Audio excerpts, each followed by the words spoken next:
হে রব্বুল আলামিন, হে একমাত্র মালিক, হে একমাত্র পরওয়ারদিগার, হে একমাত্র রহমত দানকারী, হে একমাত্র সাহায্যকারী। তারেক রহমান আজ যে বক্তব্য দিয়েছেন তা কোনো সাধারণ রাজনৈতিক ভাষণ নয়, এটি ছিল একটি ঐতিহাসিক ঘোষণা।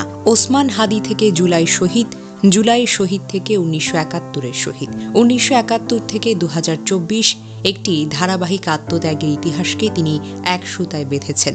আধিপত্যবাদ, শক্তির গুপ্তচর, উস্কানির মাঝেও শান্ত থাকার শিক্ষা, পাহাড় থেকে সমতল, হিন্দু, বৌদ্ধ, খ্রিস্টান, মুসলমান, একটি বক্তব্যই পুরো বাংলাদেশকে কভার করেছেন।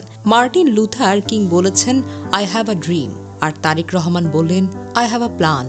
সবচেয়ে লক্ষণীয় বিষয় হলো কি জানেন, তিনি বক্তব্যে কোনো মায়া কান্না করেননি, নিজের ত্যাগ, পরিবার, নির্যাতনের গল্প টানেননি।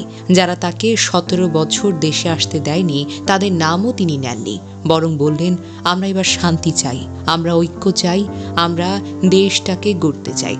তার বক্তব্যের সবচেয়ে বেশি উচ্চারিত শব্দ হলো আল্লাহ, ইনশাল্লাহ, আল্লাহ যদি রহমত করেন, 2 হাত তুলে দোয়া, আর শেষে রাসূলুল্লাহ সাল্লাল্লাহু আলাইহি ওয়াসাল্লামের ন্যায়পরায়ণতার আলোকে রাষ্ট্র গড়ার অঙ্গীকার।